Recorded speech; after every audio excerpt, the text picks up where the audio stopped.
So you followed the proceedings, transfer proceedings, George? Only over generally only, not in very granular details. Yeah.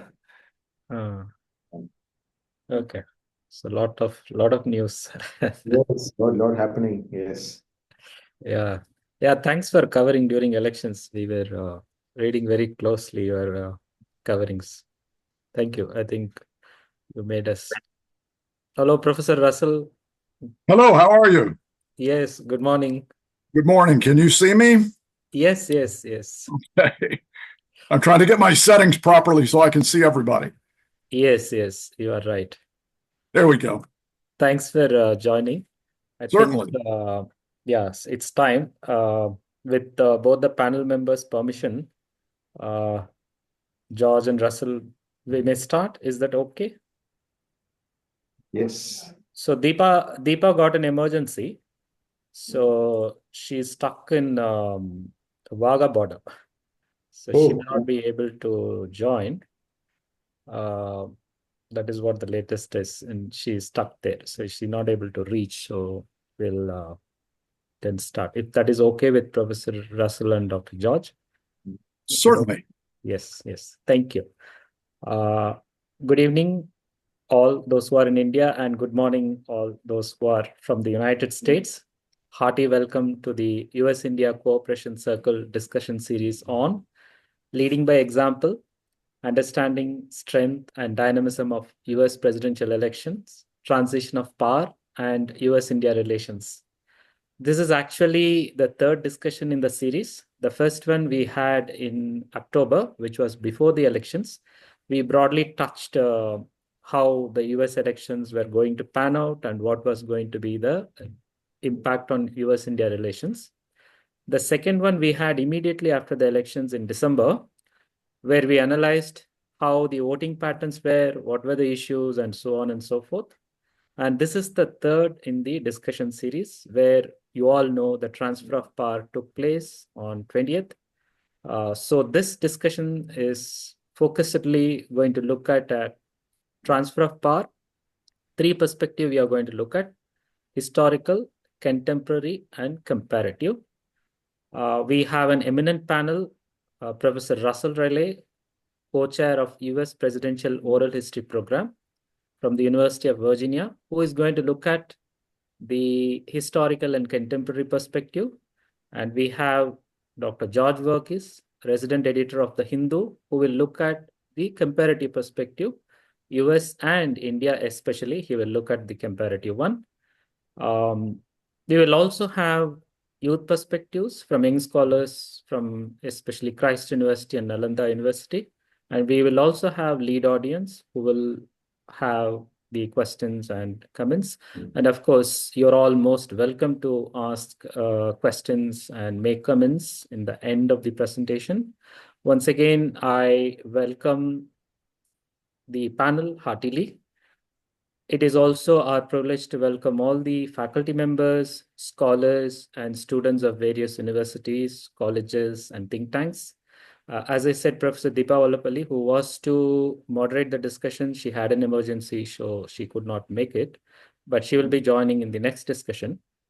And now it's my privilege to invite Professor Russell Riley for his remarks. I'll briefly introduce Professor Russell. He is co-chair of the Presidential Oral History Program and White Burkett Miller Center Professor of Ethics and Institution at the University of Virginia.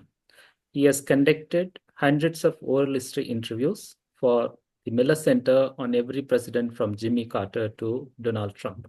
He has taught at University of Pennsylvania, Georgetown, and Virginia, and has served as program director at the Salzburg Seminar in Austria. He has also been a Bi-Fellow of Churchill College, Cambridge, and a visiting faculty member of Sciences Po, Lyon. Riley's published commentary on presidency has appeared in various newspapers and magazines like The Washington Post, Wall Street Journal, USA Today, The Atlantic, and Time magazine. His books, he has widely written on the topic. Some of the main books include The Presidency and the Politics of Racial Inequality, Nation Keeping from 1831 to 1965, And he also written on Bridging the Constitutional Divide inside the White House Office of Legislative Affairs. And then he has written Inside the Clinton White House and Oral History, and also Inside George W. Bush Presidency and Oral History. And of course, we are waiting for another book on Biden and Trump, maybe upcoming one. So now over to you, Professor Russell. You have 15 to 20 minutes for you. Thank you. Thank you for that kind introduction and for the chance to be with you today. I hope you can hear me okay. I'm on, excuse me, my second cup of coffee this morning, so I think perhaps I'm awake enough to make some sense. But my intention is not to take a full 20 minutes. Certainly, I'll try to run through this quickly because I understand there will be time for questions, and it's always better to hear what's on your mind and to find out how I can illuminate places that may be unclear for you. So we'll proceed that way. So thank you for having me with you. This is, of course, a very timely topic, given the fact that President Trump has been going through his transition in recent weeks, and indeed is still going through some components of it. So what is a presidential transition?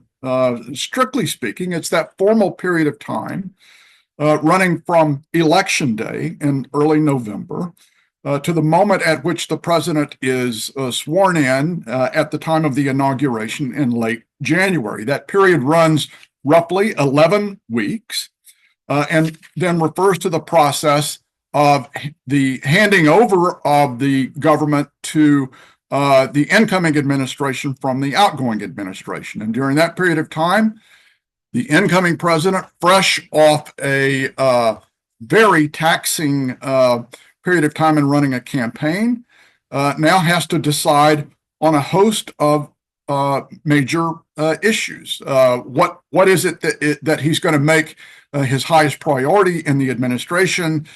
Who is he going to staff his administration with? Who are going to be the senior officials on the White House staff? Who will be members of his cabinet? That is, who will be leading the executive branch offices? And so it is an exceedingly busy and consequential period of time at a point where the president and his principal advisors are probably exhausted.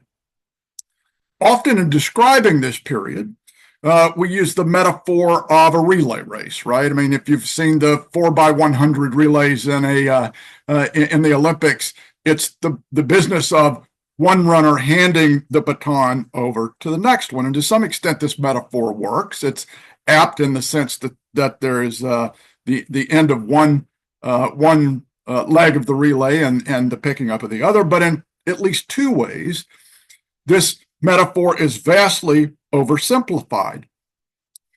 It's oversimplified first, and that there's no practice. I mean, if you've ever been on a track team and you do relays, you know that over and over and over again, you're working on making sure that you hand that baton off properly, because if you don't, the consequences are very severe.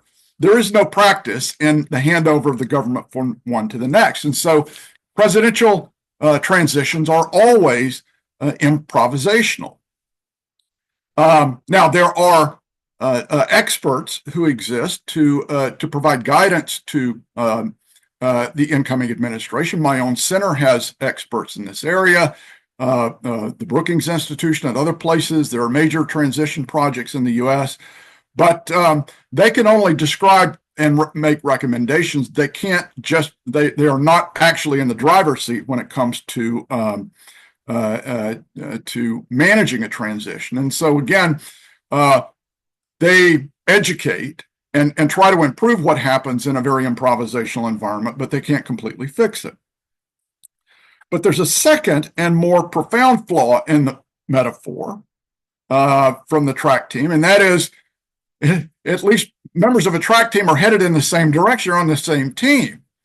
And that's not usually true in a presidential transition, where you've got people from one party often handing off the baton to the next one. So you can imagine how hard it would be if you're trying to run a track race and people are running in opposite directions or not running in the same lanes, and they're trying to pass the baton from one to the next.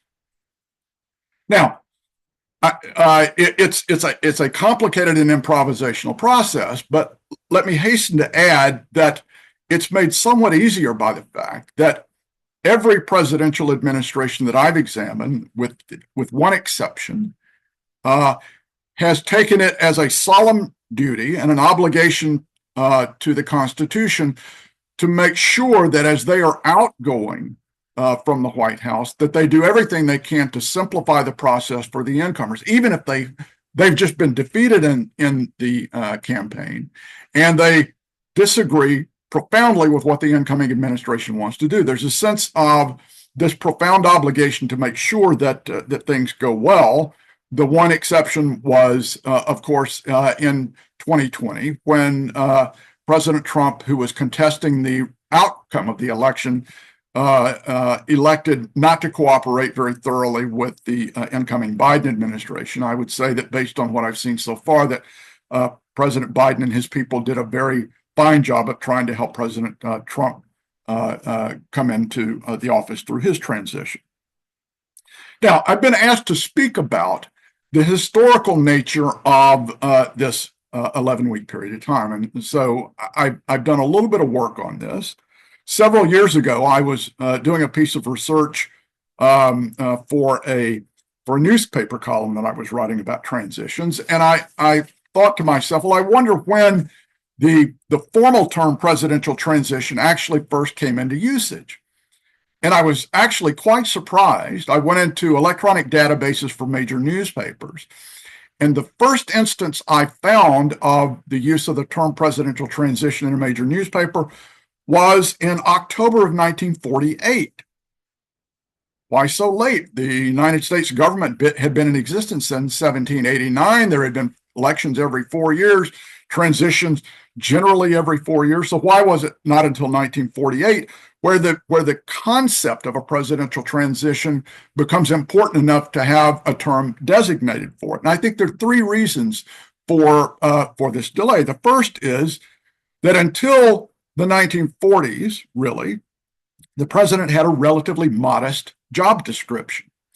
The United States of America was one nation among many across the globe, a growing power, but was not a superpower.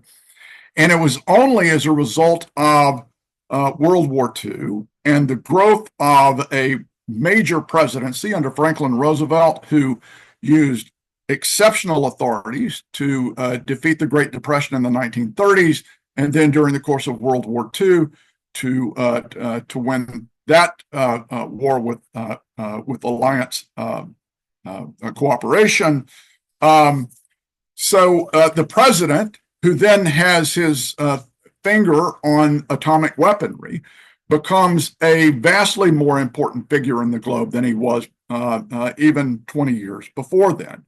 And so it makes sense that the job becomes more important, and so the transition into that job becomes more important. The second reason that I think it's delayed in coming into currency is that the transition period itself was, until the 1930s, a very long and extended period. The American Constitution was changed in the 1930s. It once was the case that the transition extended not from November to January, but from November to March. And so with a constitutional amendment that collapsed that period of time, it placed much greater pressure on the president to come in prepared and for there to be a smoothly operating procedure to turn the presidency over in the 1930s. That period was collapsed by about 6 weeks. And then finally, I think an important factor in transitions becoming important was the growth of a media presence in Washington, D.C., that there had always been press accounts of what presidents and presidents-elect were doing, but there's a vast increase with radio, with daily newspapers into the 1930s and 40s, and so people are paying much more attention to what goes on in a presidential administration. So by the 1960s, the transition had both a formal name and was beginning to get increasing attention by scholars and experts looking both to understand what was going on and to try to limit the problems that would be created by moving from one presidential administration to the next. Now, one of these experts was a man named Richard Neustadt, who was my first teacher of the presidency, a Harvard professor of government, who was probably the most influential scholar of the American presidency in the 20th century. And Neustadt made one signature contribution to the field of transition studies. And that is that he came to understand the transition didn't end at the moment the president takes the oath of office, but rather the transition continues on until such time that the president and his team have become comfortable and acclimated to the presidential office and the environment in which they're serving. And indeed, in Neustadt's writings, he says that the transition lasts for about the first 2 years of an administration, because it's normally that long before a presidential team, the people who come in, know fully what their job descriptions are, and they understand the movements and the activities of their team members. If you've ever played a team sport, global football, American football, or basketball, you understand that it's not easy to develop a sense of your team camaraderie until you've worked with each other for some time. And Neustadt said that this was important for us to understand.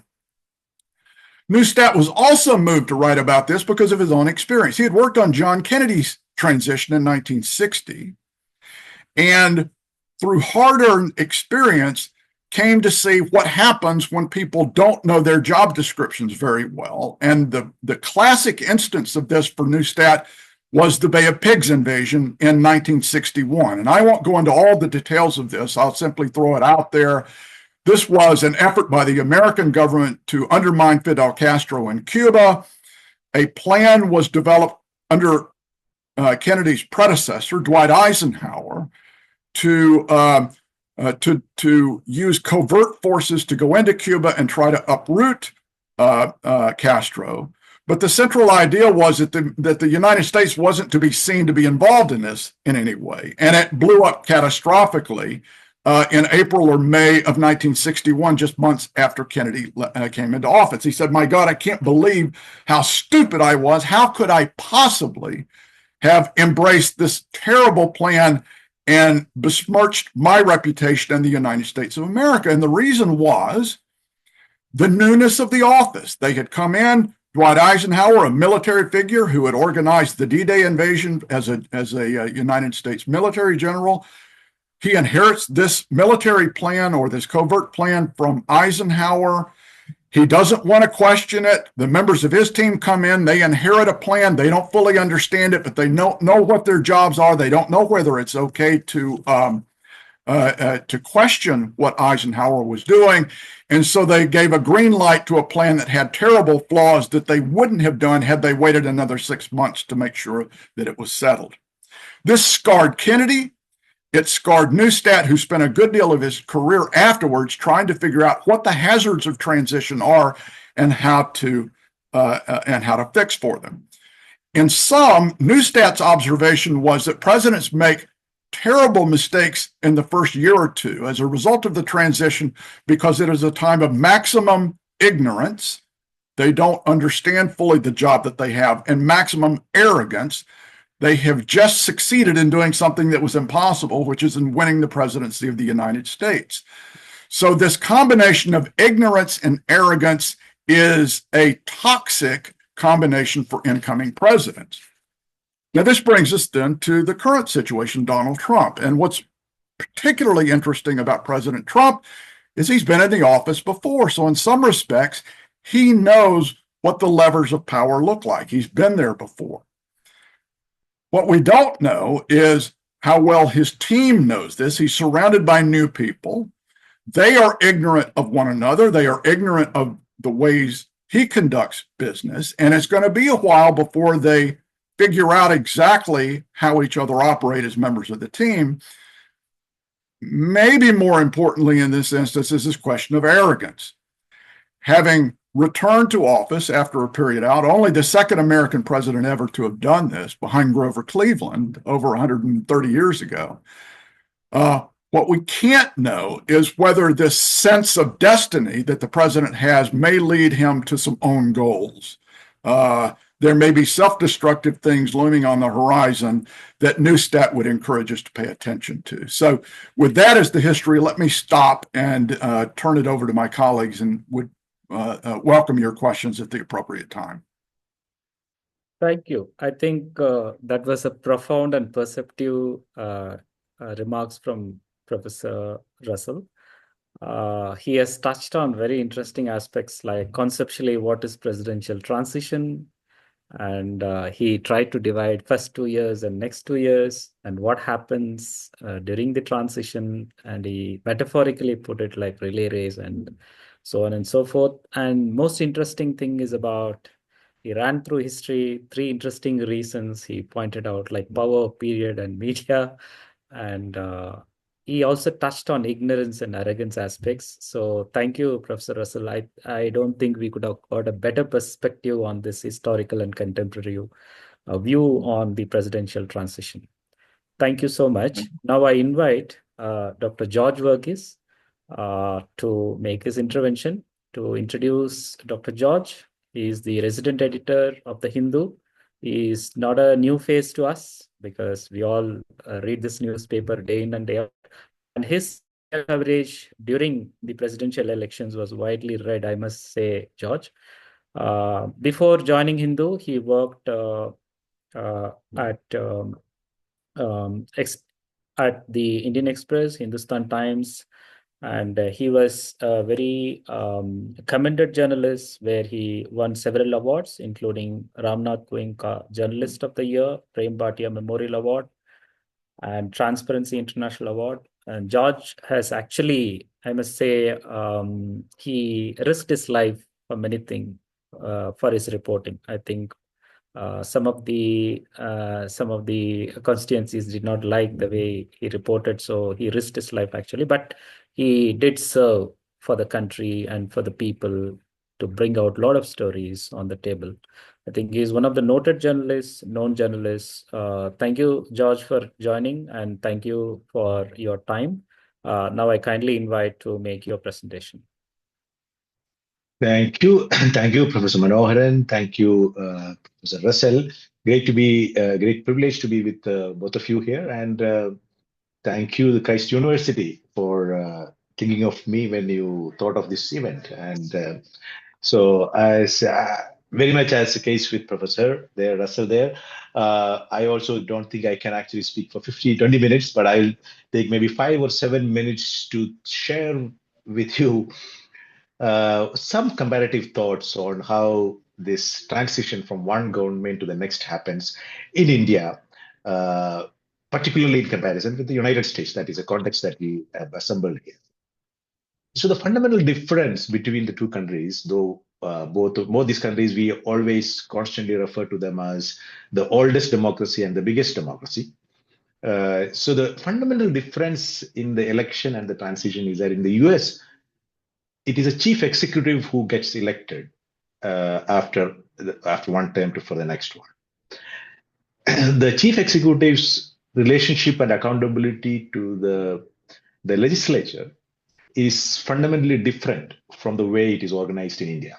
In India, the election is to elect the members of the legislature, members of parliament. So the prime minister or the new administration is a product of that parliament, the newly elected parliament. So there is nothing that the new prime minister needs to negotiate with the new parliament. In fact, he has to actually overcome that barrier, cross that barrier to become the prime minister. So when you elect a new set of members to Lok Sabha, that is the lower house of Indian parliament, whoever has the half a mark plus one, which for some strange coincidence, this is also 272, as is the case with the US Electoral College numbers for the US presidential election, though it is a direct election of the chief executive.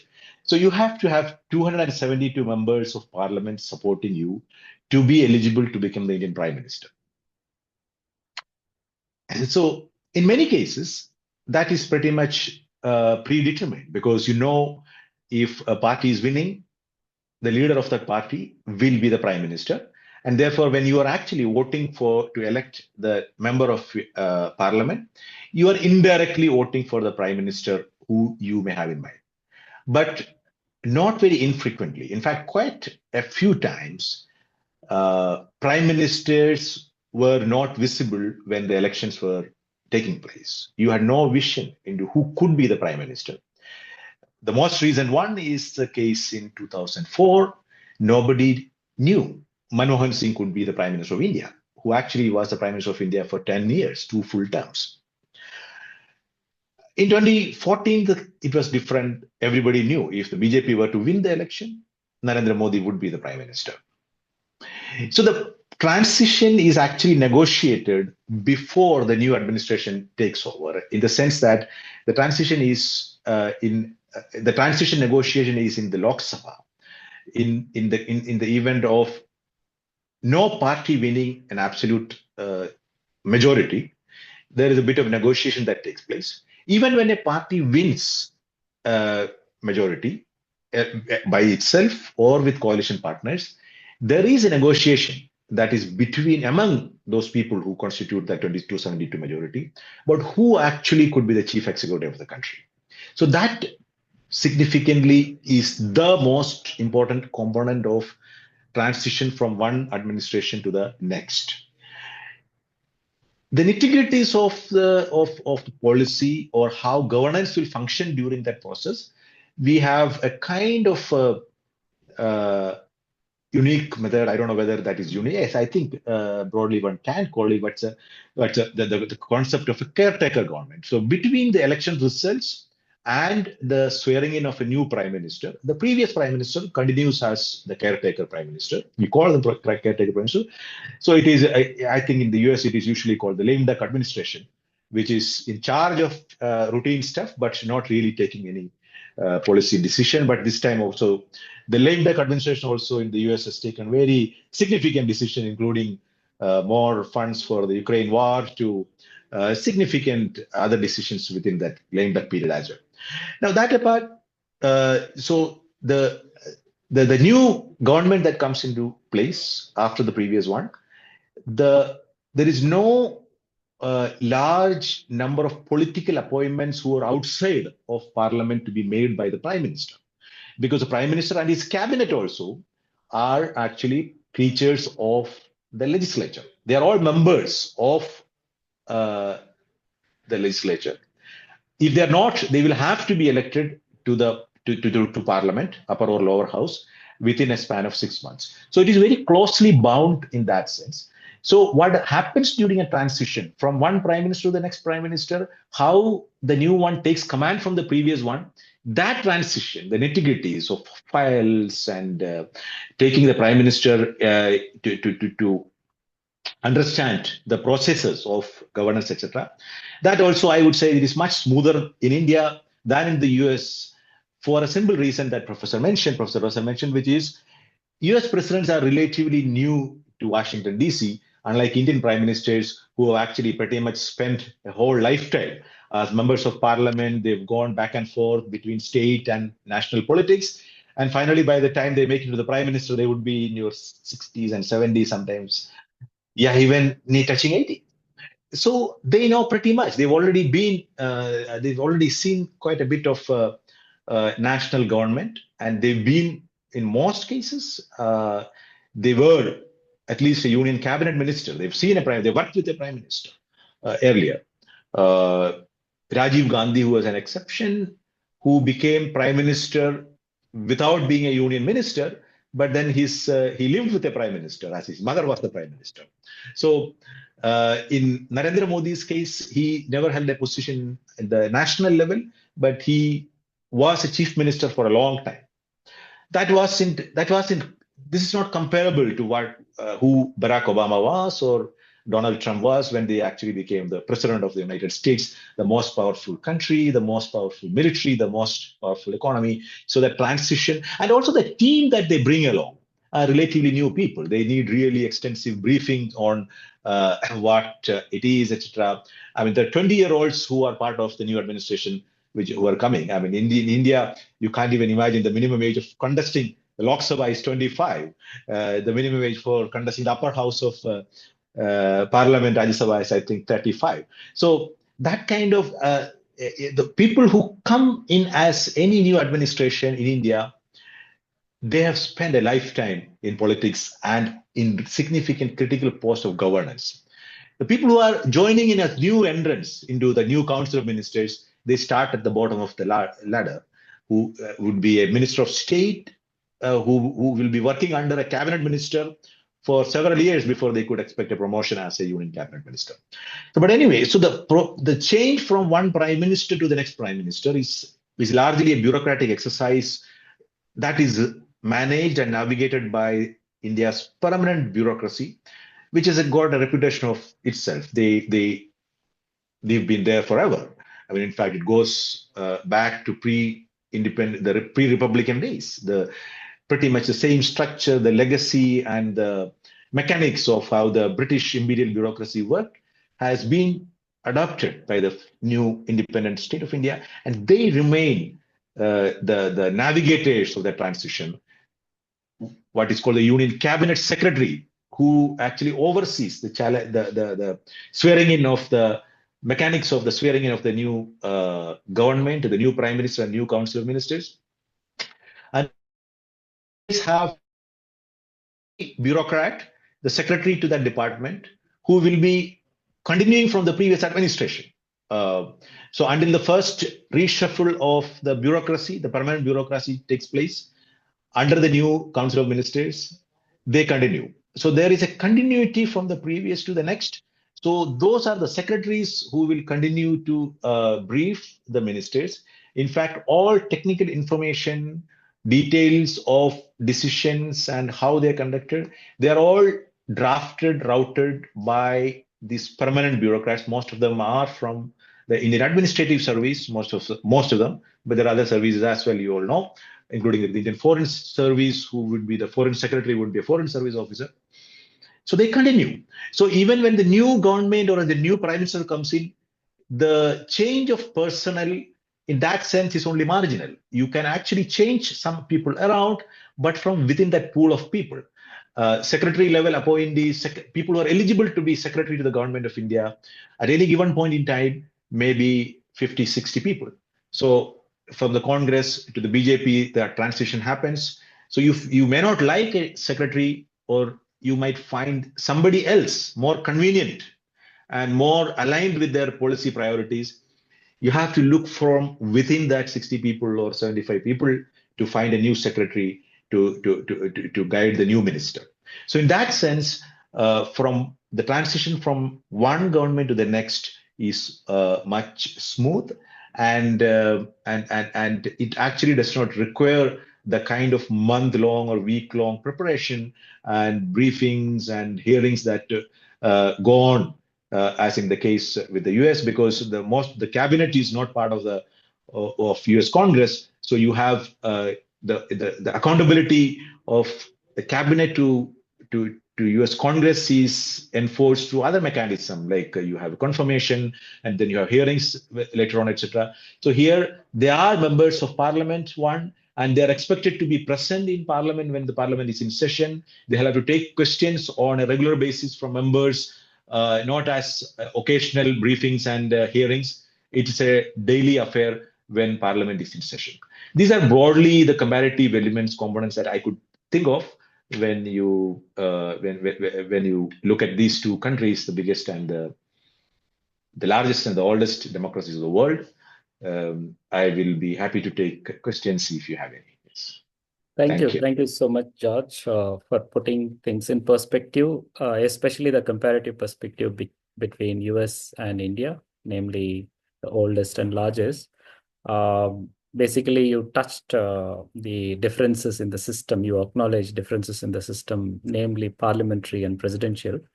And interestingly, there is a caretaker, and I think you termed US system as laid-back system, as we have caretaker system here. And you also touched on the appointments, whereas in US political appointments, where here it is not. It is mostly of ministerial appointments, and you touched on how they start and bureaucracy as a continuity. Thank you so much. I think it's really very interesting and perceptive comparative perspective that we got. Before I call young scholars for their youth perspectives, I request the audience to use the chat box or raise hands for the questions that you may have for the two eminent panelists. Now I request the youth perspectives one by one. We have two young scholars. One is Komal, who will be giving youth perspective from the historical and contemporary perspective. She is a research affiliate at the Center for East Asian Studies, and she is also postgraduate student at Christ University. Then we have Anushka, who has an engineering background. She is doing masters at Nalanda University. I request both to keep 4 to 5 minutes as the time limit. Now I request Komal to make her remarks. Good evening, esteemed speakers, scholars, and students. First of all, thank you for this great opportunity by USICC. I would like to express my sincere gratitude to Professor Russell Riley and Mr. George Varghese for their insightful and interesting discussions. Their valuable perspectives have greatly enriched my understanding of US elections and transfer of power, historical, contemporary, and comparative perspectives. It is an honor to speak about a cornerstone of democracy, the electoral process and the peaceful power transfer. The United States have long been regarded as a model of democratic resilience and stability. Its electoral system, though not without flaws, embodies the principles of representation and accountability. As a young person witnessing history unfold, I bring a perspective that is shaped by both the lessons of the past and the aspirations we as the next generation hold for the future. Let us start with this historical perspective. The peaceful transfer of power wasn't guaranteed in 1789 when George Washington stepped down after two terms as president. Back then, the idea of relinquishing power voluntarily was revolutionary. Monarchs ruled for life. Yet, Washington set a precedent that defined American democracy, a tradition of leadership transitions rooted in respect for the will of the people. This tradition, however, hasn't always been smooth. One notable example is the election of 1800, often called the Revolution of 1800, when Thomas Jefferson defeated John Adams. The transfer of power from one political party to another was deeply contentious and marked by accusations, partisan media, and bitter rivalries. Yet, despite the turbulence, the transition happened peacefully, proving that democracy isn't about avoiding conflict, it's about resolving it through institutions and laws. Now, fast forward to today, the questions we face is how do we uphold these principles in an era of hyperpolarization, misinformation, and growing distrust in institutions? The 2020 elections and the events surrounding January 6, 2021 highlighted the fragility of even the most robust democracies. For the first time in modern history, the peaceful transfer of power was directly challenged. These events compel us to ask difficult questions like how do we balance free speech with the need to counter misinformation? What reforms are necessary to enhance the transparency and integrity of elections? How can we rebuild public trust in institutions? As young people, we live in a world where information spreads faster than ever, but so does disinformation. Social media has empowered us to amplify our voices, but it has also created echo chambers that deepen divisions. This is both the greatest challenge and the greatest opportunity for my generation. As we move forward, we are young individuals who recognize the individual significance of this responsibility, yet we also possess the vigor, creativity, and optimism needed to foster these changes. So, as we reflect on today's history and challenges, let us not forget what is at stake the promise of democracy itself. Our role isn't just to observe this process, but to be active participants, shaping it with the value and vision we hold clear and dear. Once again, thank you for this great opportunity. Thank you, Komal. This is USIC gives a lot of importance to the capacity building of young scholars. That's why we have actually have the system of youth perspectives in our panel discussions. Now I request Anushka to make her remarks. Thank you so much, sir. Good evening, respected panelists and everyone here today. It's an absolute honor for me to share a youth perspective on the transfer of power in two of the world's largest democracies, India and the United States.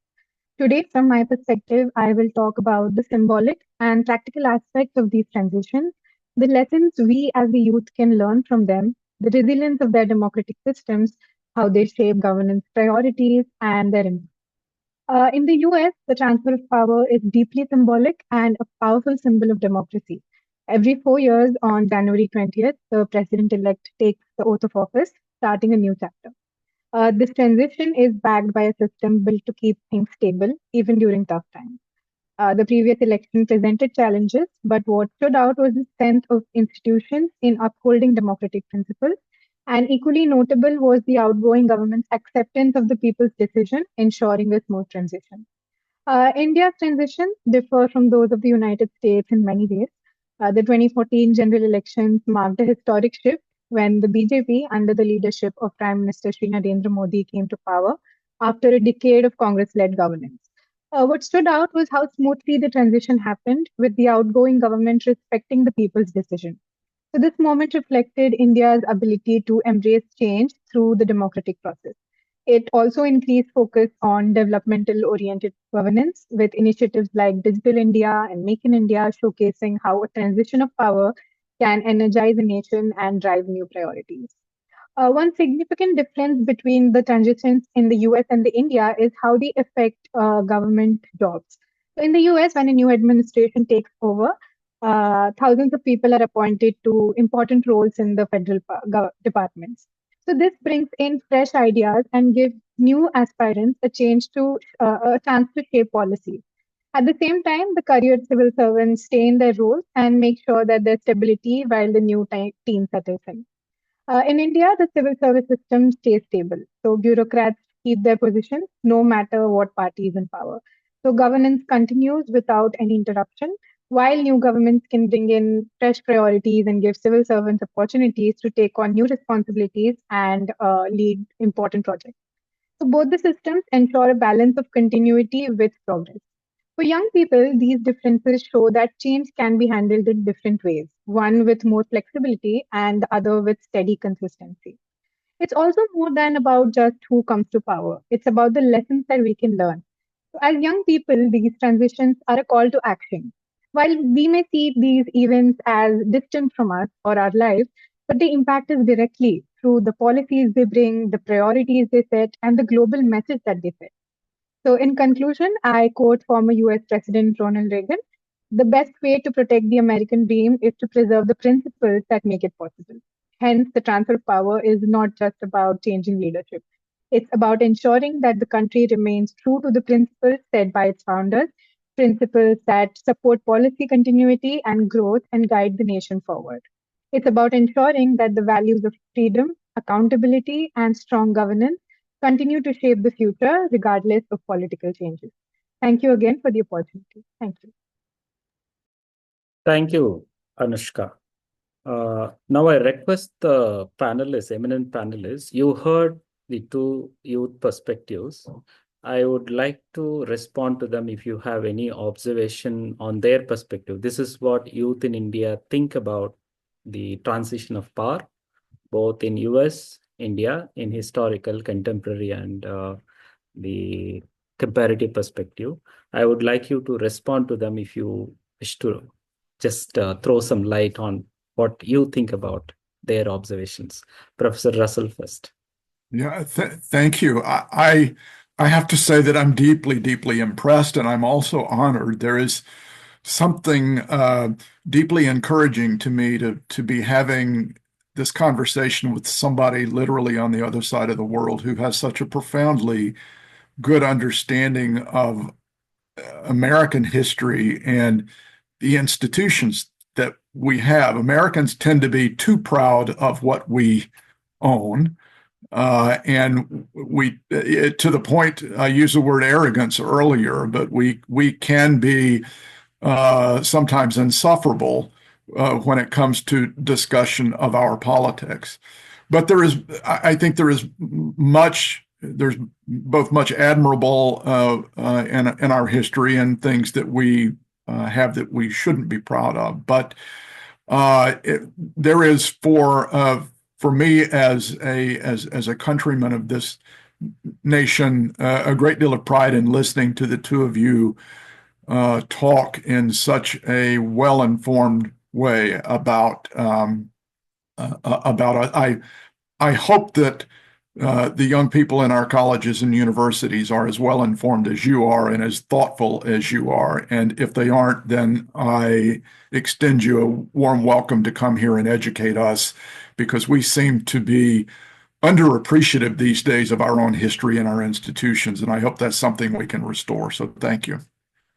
Thank you. That's very encouraging. I think you made their day. George?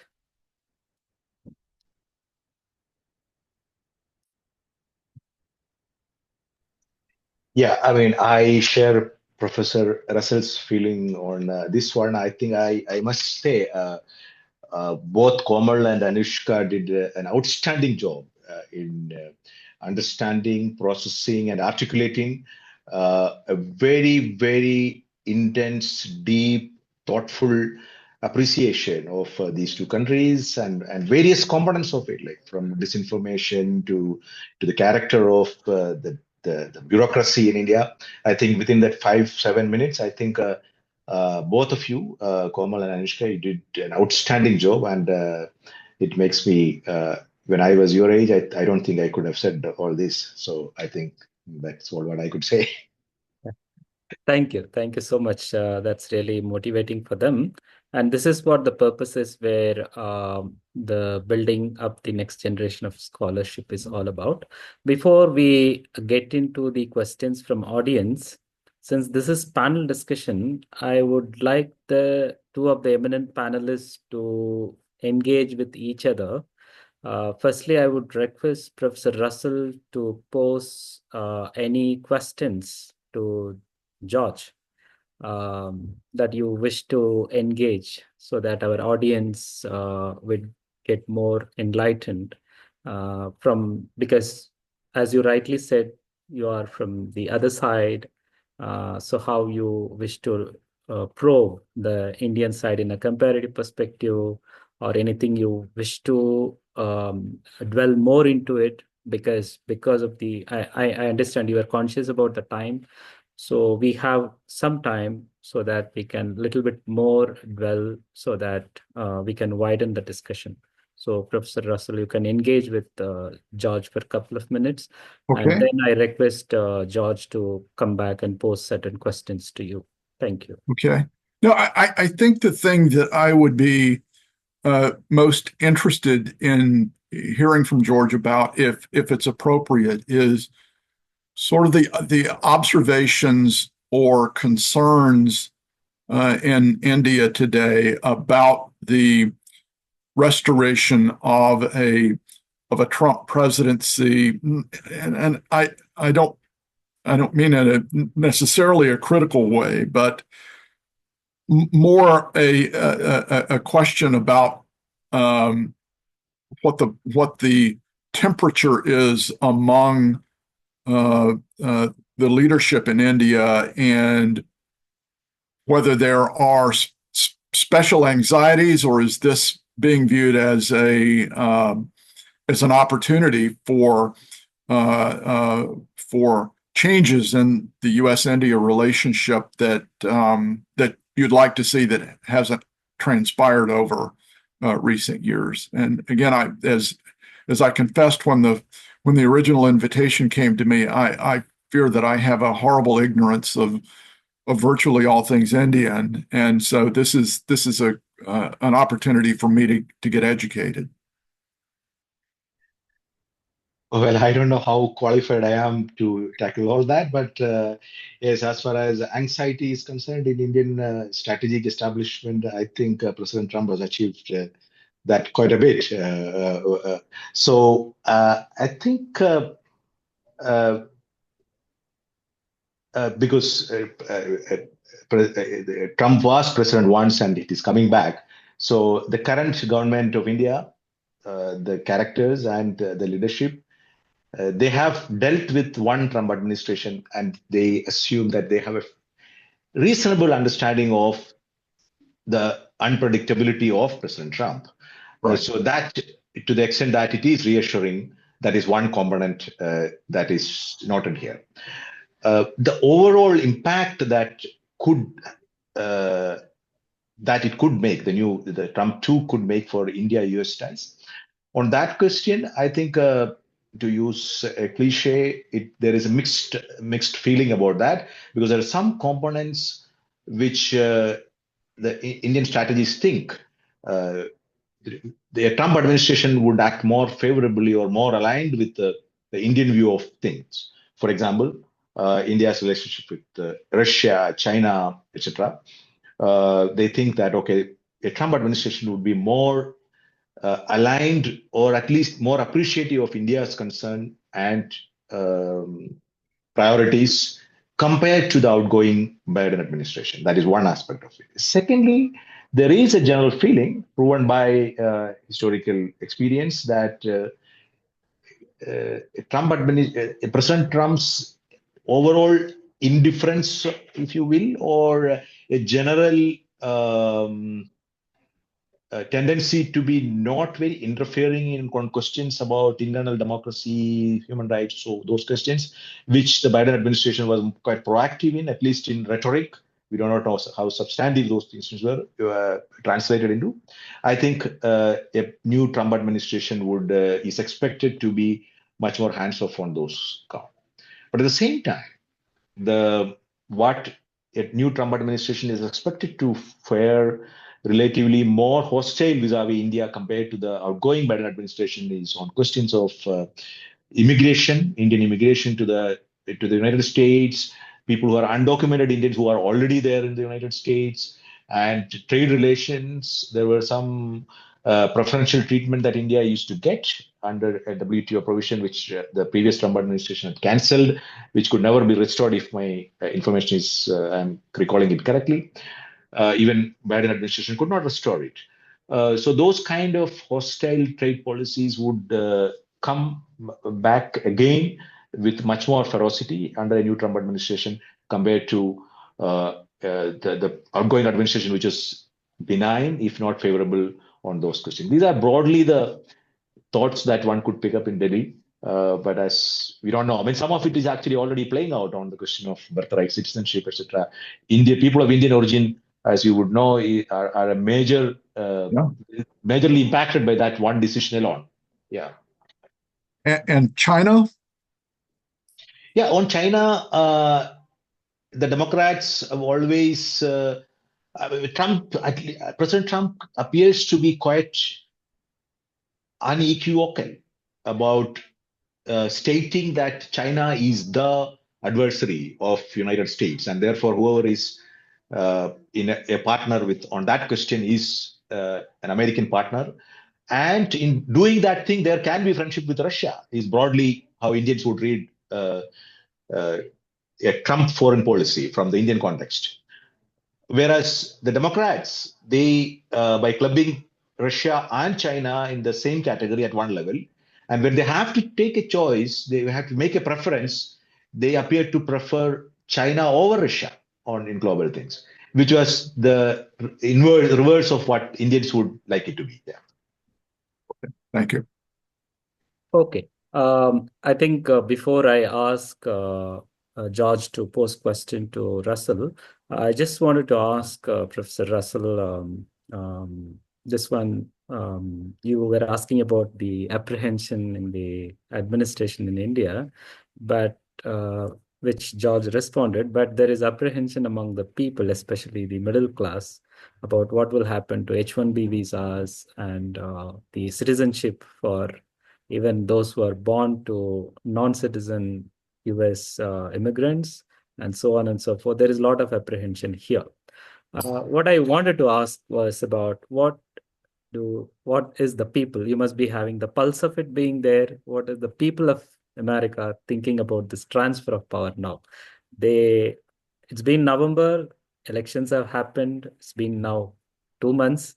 Now, after 2 months have passed, so what the US people, normal, common people are thinking about the transfer of power? If you could educate us on that. Sure. Well, I think the first thing to say is that I'm a college professor, and so if you were to talk with most of the Trump people, they would tell you that I'm the last person you should be asking questions about what the American people think, because I'm a member of the elite and therefore not to be trusted on such matters. But my grandfather was a pig farmer in the Deep South, so I don't wear the title elite very easily. I think what's going to be really interesting to see is whether President Trump sort of overplays his hand as president, that this was a very closely contested election. He won the popular vote this time, which had not happened previously. But it was still a very narrowly contested election. And if you read the polling data that comes out, and I don't spend a lot of time doing this, but I did some last year to try to make sense of what was going on in the electorate. There is not a dramatic shift in a sort of conservative populist direction that you might be led to believe based on a Trump win. That there were simply relatively more people who believed that this president had leadership capacity and that President Biden had lost it. There were concerns about his age, about his vibrancy. Then we went to Kamala Harris, who came to the nomination by an odd route, and I don't think, therefore, ever had the confidence of the American voters because she had not been tested by fire. And there is, I think there is still sufficient discomfort among the American population about African Americans, about Black people of color, and about women. And so you really are sort of on a knife's edge in terms of where the population wants to go. And I frankly think the answer right now is that people just want stability, and they probably want something quiet. And I don't think they're getting that. And so President Trump has issued a lot of executive orders. He's as you say, on immigration, is proving that his harsh rhetoric that many people had discounted and said he won't do that is, in fact, going to be a reality. And I think what you're likely to see then is a decline of public support because he's actually doing things he said he would do, but that people didn't believe. I'll give you an ideal case in point of this. There was a story out of a Midwestern state, I believe Nebraska, and that would be almost the very heart of the country if you don't know the geography very well, which had gone overwhelmingly for Trump. But they need desperately workers.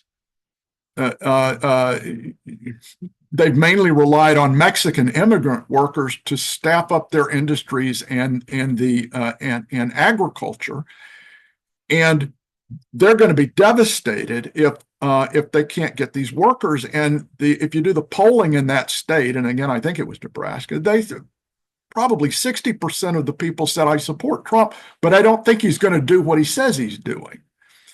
He is now doing what he says he's doing. And so the question is whether those people who voted for him, not thinking he would carry through with these things, now become disenchanted with him. And that's going to be the thing that I would say to watch. This was again a closely contested election. You you misinterpret if you say that the American people massively and overwhelmingly moved in the direction of President Trump's policies, because that's not what happened. Thank you.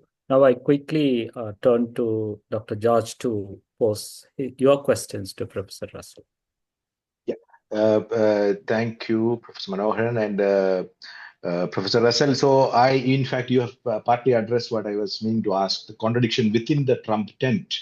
There are various constituencies that voted for Trump for opposite reasons. You know, the Arab Muslims voted for, the American Arabs voted for Trump, so on and so forth. Women voted, African Americans voted for Donald Trump. So they have various reasons for why they voted for Trump.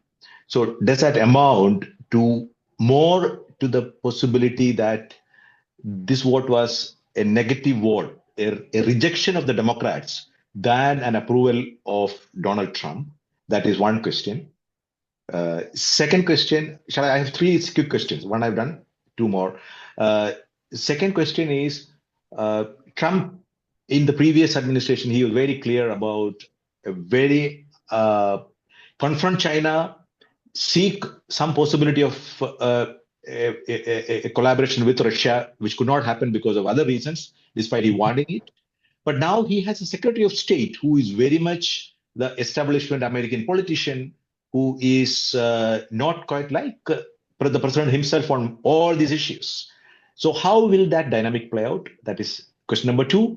And question number three is, how do you see the prospect of J.D. Vance as a successor or a more stable successor of the Trump politics in the United States? Repeat the last question again. I missed something. The capability of J.D. Vance, the current vice president, as the inheritor of Trump politics. Yes. Okay. In terms of the first one, I think I touched on this earlier, that I think that every election is a combination of factors, right? And I think it's too easy to ignore the fact that there were lots and lots of people who were uncomfortable with where the Democrats were going.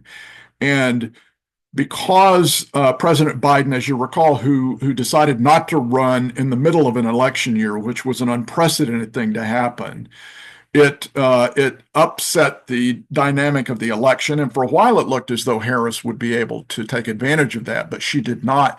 I think that there was a lot of simple discomfort with what was going on the Democratic side. And so it would be too easy to read this as a referendum in favor of a Trump presidency. He still won, and he's doing exactly what any other president would do, which is, it's what George W. Bush did when he lost the popular vote and barely won the Electoral College in 2000, 2001. He said, "I've got political capital. I won. I'm the president. I've got all this authority. I'll do what I want to do with it, and judge me later." The second question, and I was trying to make notes, but I refresh my memory again. George, you're muted, George.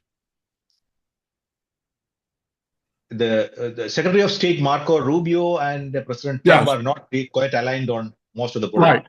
Right. And so both of those are similar questions about how is he going to work with these two people who to use and you may recall in the first Trump administration, there was always this claim that there were adults in the room. They always wanted adults in the room with President Trump to try to overcome any leadership by tantrum that he had, that he was known to get upset and agitated, and he would issue edicts and people would sit on those and not execute them. I don't think that President Trump has changed at all. I think that there is still going to be that kind of impetuousness about him.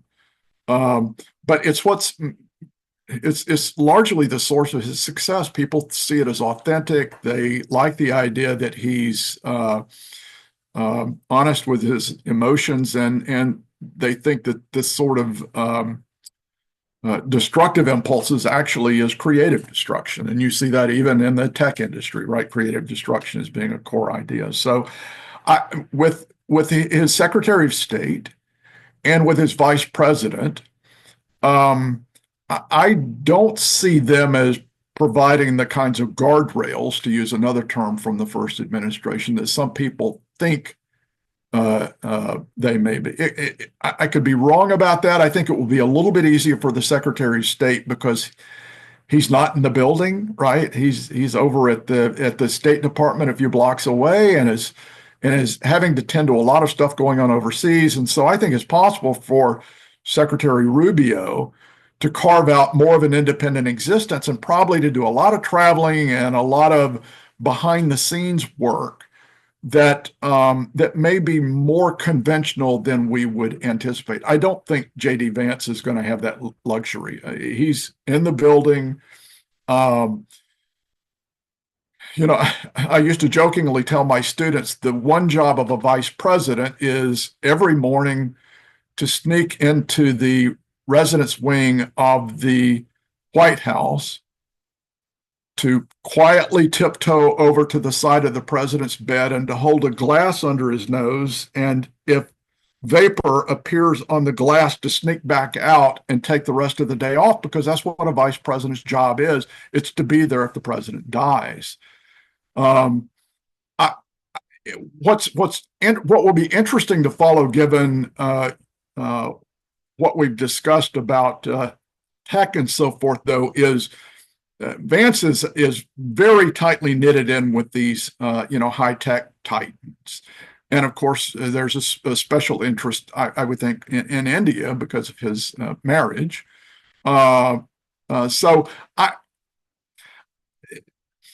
that's a relationship that bears watching. But you recall what happened to his prior vice president, right? I mean, Mike Pence didn't get back on the ticket for a very good reason. He was not a welcome presence in the White House by the end of that term. And so I think that probably is going to color President Trump's engagement with his vice president forever. Thank you, George, for asking that very interesting questions, and thank you, Professor Russell, for responding that in a detailed manner. Now, let's, with your permission, panel members, let's turn to the audience. So we have a lead audience section where we are given preference to ask questions. I now request Anusha to pose her questions. You can unmute and pose your question. Identify who you are posing to and keep it brief. Thank you. All right. Thank you so much, Manoharan, sir. And good evening, Professor Riley. Good evening, Dr. Varghese. It was great listening to you both. I feel like the best sessions are those which make a person curious, sir. So keeping my questions really short, and it is to both of you. There are two questions. First is to Professor Riley. So the first executive order that President Trump has passed, one of them is exiting from WHO, that is the World Health Organization. So what I would like to understand further is the ethical and political implications that this particular move would have on the world, because US is a very influential country in terms of the international arena. So that is something I would like to know from you, and maybe have inputs from Varghese sir as well. And the second question is to Varghese sir primarily. And sir, you talked about how a lot of politicians or the legislators that we have right now, they have been in politics for a long time. So this makes me curious about, is that the reason why the youth, there's a lack of youth in the top decision-making arena? So what I would like to ask exactly is, how can we as people, as the youth, as people in the knowledge processing sector, the knowledge production sector, how can we help youth reach the top dynamics in India's political realm, where they are actually involved in making the decisions about governance, etc.? So, yeah. Okay, on the executive order about the World Health Organization, I think this wasn't unexpected, and there are a combination of two factors involved here with President Trump. One is you have to understand how scarred he was by his experience with COVID, that he feels certain, and I think with with good justification that he probably would have been reelected in 2020 had COVID not disrupted things. And so, in some respects, this is a lashing out at an organization that he had a contested relationship with over COVID. It is a reminder to him of a very unhappy past. That's no way to make policy, right, out of personal pique, but it's just a reality in this instance. I think that probably the other factor that conservative supporters of President Trump would point to, it is a sign of their disengagement with global institutions, right? That there is a sense that these international organizations don't mean anything. They don't work. To the extent that they work or mean anything, it is in advance of what they would consider to be liberal principles, not conservative governance in the way that they understand that. And so that the United States of America is much better off going things on its own rather than getting tangled up with international organizations that sometimes are critical of the United States and rely fairly heavily on American financial contributions. And so if you're asking questions about ethics, the conservative people that do think about these things would come back at you and say, but wait a minute, I have an ethical obligation to my constituents in America not to be spending money on organizations that are out and, maybe doing all manner of things other than, other than strictly healthcare. Particularly if you get into the question of abortion and things like that, they get really agitated. I would say one other thing to keep in mind here. President Jimmy Carter just passed away. You probably saw this at the age of 100. Jimmy Carter was a very different kind of president who spent almost half his life after he left the presidency committed to global health, right? That's also an important strain of American politics. And it's being eclipsed right now, but I don't think it's disappeared. Thank you. George? Well, the question of youth participation in Indian governance and particularly in politics is a serious challenge that India faces because the average age of Indian politician is, I don't have I cannot cite you offhand what actually could be the variation, but certainly it is much higher than the median age of population. So now, and also even more worryingly, the entry barrier for politics is pretty high for if you are not you are not from a political family, unless your parents or grandparents are already politicians, the entry barrier is quite high for politics. That said, still the Indian bureaucracy we mentioned, that actually gives the best opportunity in that sense. I would not compare both because the power of a politician or a minister is where the decisions are made.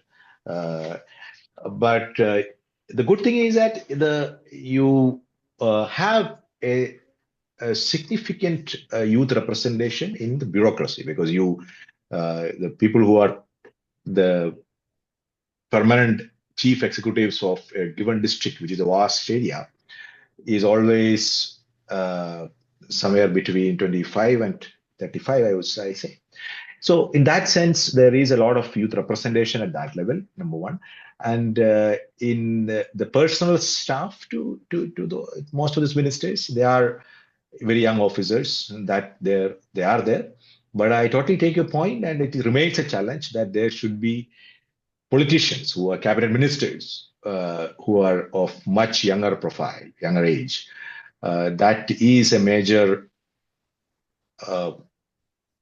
deficiency in Indian democracy, I would say, because our population and our leadership are pretty much not quite aligned in terms of their outlook and priorities, I guess. Yes. Thank you so much.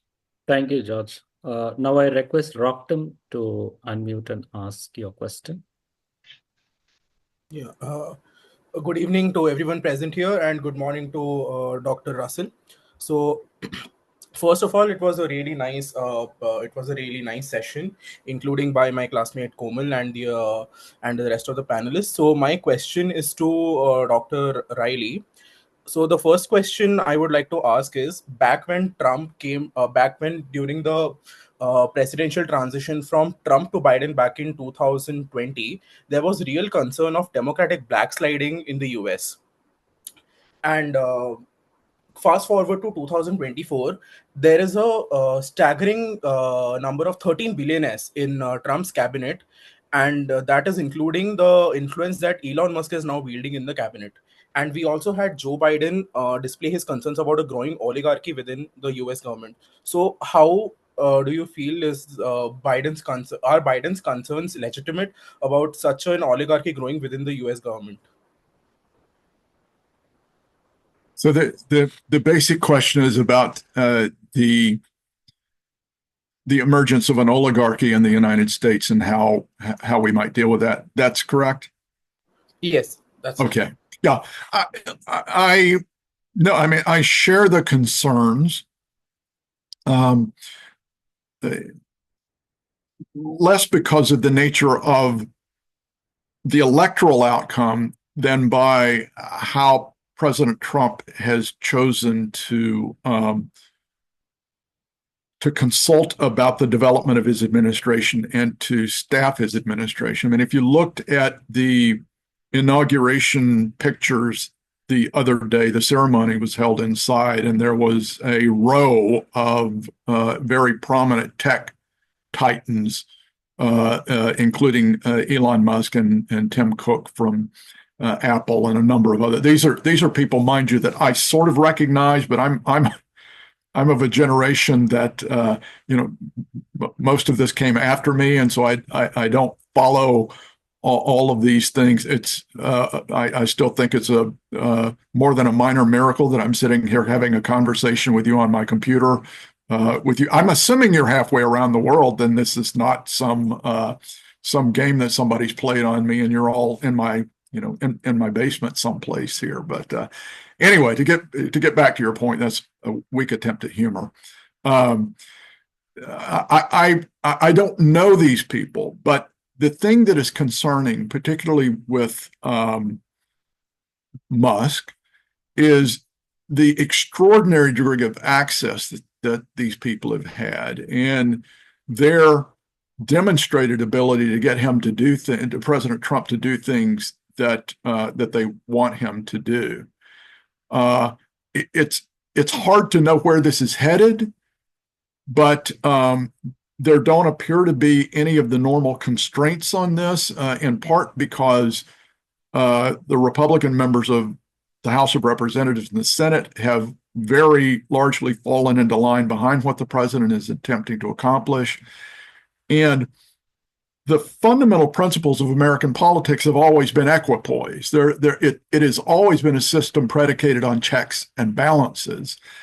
And most of those checks and balances are not benign. They're non-functioning right now. And if you look at what the president is doing in terms of his appointments, there are people who in any prior administration would not have been given the time of day by a White House that are now being proposed for major cabinet positions. And I'm an institutionalist. I work very hard to maintain my independence from either party, but I'm just telling you as an institutionalist, the reality is that the current Secretary of Defense would never have been confirmed in any other prior administration. The proposed FBI director would have never been confirmed, all of these things. So I think part of what President Biden is talking about is this absence of the normal functioning of checks and balances. I think it's likely to be restored in 2 years. Midterm elections have not been kind to sitting presidents for decades now. And so I think what President Trump understands is anything he's going to accomplish, he'd better get done in the next 18 months or so, because as sure as I'm sitting here, there are going to be Democratic majorities in the Senate and the House, after the 2026 midterms, and life then becomes much more complicated for him. Thank you. I think I don't know whether 18 months. I think he is trying to do in 18 days because there are a lot of things. Yes. Deadline is 1st February. Okay. There is a question. I would like George to take this from Mayank. What role does media play in facilitating or hindering the peaceful transfer of power, especially in the age of misinformation? Of course, Professor Riley also can chip in, but George, you can take this question, please.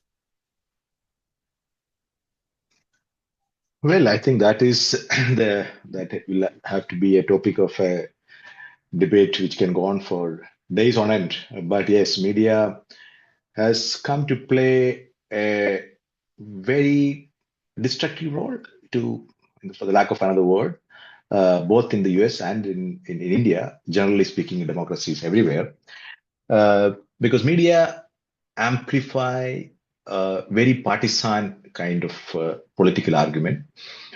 By the way, the misinformation and disinformation are not really manufactured by the media. They are manufactured by politics, and you have a partisan media which takes either of those sides and amplify it. So in fact, media is actually trying to thrive in a political environment in which partisanship and extreme diatribe is incentivized through market mechanisms. So in that sense, I won't take the blame as a media representative for what is happening. In fact, in many sense, media is actually a victim of what is happening. Yes, they actually try to they're fishing in troubled waters. That much I would concede. In the US case, you have the politics is pretty much divided in the middle. You have 50-50 on both sides. That is what the 3 elections have shown. And their perception of what the United States is diametrically opposite. If you want to, you don't need to look further than what happened in the last 4 or 5 days.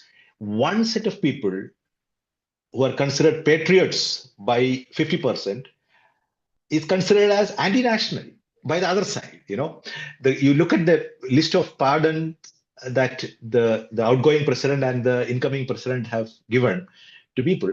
The same people are considered patriots by one group, but complete anti-national sabotage by the other one. So you can't have a society more divided than that on a very fundamental question. So I do not know how these questions will be reconciled. You have at least 24 democratic states that are challenging presidential orders. It will go into numerous legal battles. So there is a division in the United States and in India, societal division. The media is partly reflecting that. And of course, media is also amplifying that. But this constant lament about media going dysfunctional is actually diverting from the real issue, which is a public discourse. And though I am neither an elite nor a populist, but the fact that the elites in both countries have sort of lost their credibility because of a long list of failures, particularly in maintaining the public trust. The elites have always demanded that you trust us because we know it better, right? So that trust has been eroded when they've been repeatedly proven wrong, and then refusing to accept that they went wrong and then trying to make amends. So that is how. So media is also part of that elite information ecosystem. The United States, ever since Gallup polls began having a question about media from 1974, today it is at the lowest point. Only 24%, nearly less than 1 out of 4 Americans think that they can trust what appears in the media. So as media practitioners, it's a hugely challenging time for us. And it is also related to, as I said, the business models, which is essentially market-driven thing. So you have to create stuff that sells, and then you have a vicious circle. I have no immediate answer for how this could be broken. Thank you. Let I think, yes. Let me step please. in and say just one thing, and that is this: you put your fingers here on what I consider to be the most alarming problem across democracies, and that is if you're relying on people to make decisions, they have to be informed. I'm at Thomas Jefferson's University. He wanted a free press. He wanted education because he understood as a small d Democrat that the people could govern themselves as long as they had the right information. And the thing that is so alarming now is we have this information ecosystem that confirms people in their prejudices. Here is my brain.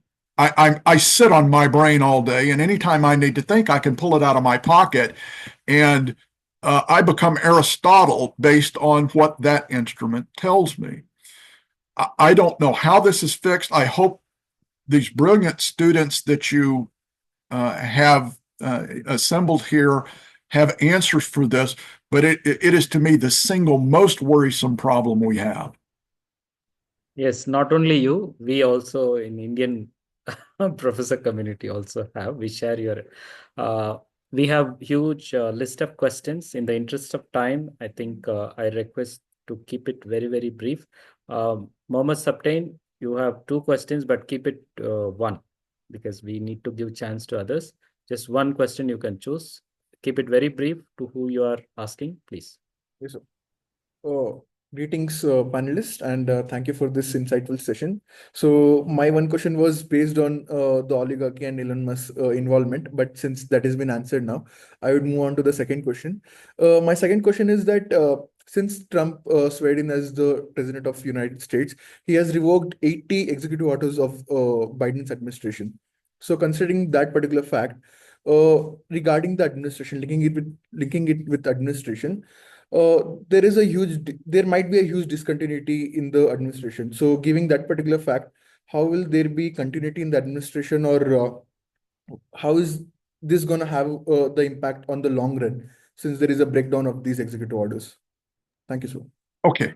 The quick answer to that question is that it is what you've seen so far in the issuance of this large number of executive orders is actually pretty commonplace procedure that every incoming administration starts by nullifying a great deal of what happened in the previous administration. And the simplest way to do that is by executive order, because you unilaterally can take action as opposed to having to go to Congress and do something. And so the first thing that will happen in any presidential administration is that they'll come in, and if the prior administration issued 100 executive orders on day one, you'll issue 100 or maybe 98, nullifying the ones that went before, and then you'll start accreting your executive orders over time that will then 4 years from now be undone by your successor. So I think executive orders are it's an interesting proposition. It is a signal that we've moved increasingly towards presidential government as opposed to presidents working with Congress to pass laws. But it's a little bit too easy to overinterpret what's happened just now because it's so much in the public frame of mind. But this is fairly standard operating procedure for a president. What he's done is different, but the number of those orders is fairly standard. We have a question from Jairam. You can unmute and ask because in chat box, the question is not clear. If you want, you can take chance to unmute and ask. Jairam? Okay. Sir, my question is with respect to how difficult it was for Biden administration to get a peaceful transition of power because it was denied by the outgoing Trump administration back in 2020-2021 period. That's a good question. I don't think it was impaired at all. I think, again, the standard operating procedures are that it is a part of your constitutional obligation to make sure that the transfer of power goes smoothly. There's only been one instance when that hasn't happened. One might have expected President Biden to have to engage in retribution. He didn't do that because he didn't believe that that was the way his constitutional obligations were to be exercised. So that 2020 was really the exception that proves the rule. The other interesting thing about this is, it should be noted that all of this noise about the lack of integrity of the election disappeared when President Trump got elected, right? So the question is less one of integrity of elections and outcomes. And I think it's historically notable that the Democrats did not make the same kind of fuss about this election that President Trump did previously. It's better for the system that it goes this way rather than the way it went before. Thank you. Thank you. I think there is a question from Karthik Lal on who, which was already answered. So we will give it as a pass. Hansika, go ahead. Hansika, and final question will be Komal. Quickly. With panel's permission, can we extend by 2-3 minutes? Greetings of the day. I would like to direct my question to Professor Russell Riley. Professor, in your view, historically, which presidential transition has had the most significant impact on shaping future transition and why? Ooh. Boy, that's a good question. I'm afraid my brain, even after 2 cups of coffee, is probably not up to that. Probably the one discussed earlier, the Jefferson transition.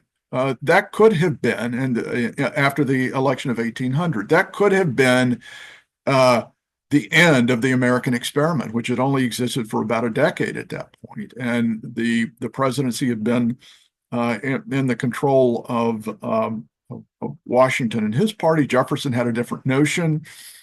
It might have been that the entire experiment collapsed on itself at that point, but it did not. And it's a sign of the devotion to the experiment, not just of the winners, but of the losers. And I think one of the things that's often forgotten, and that I talked about with respect to the 2020 election, is that democracy, the existence of representative democracy is predicated on losers' grace.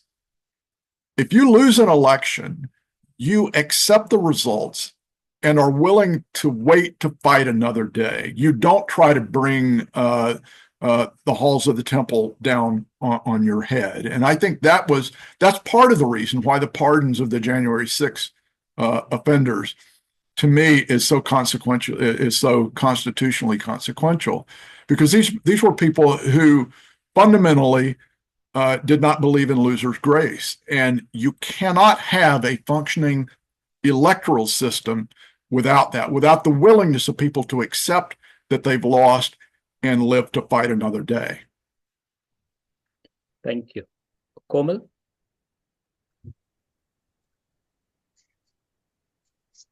You're muted, Komal.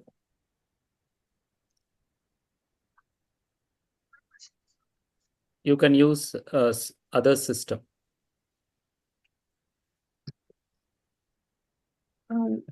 Yeah.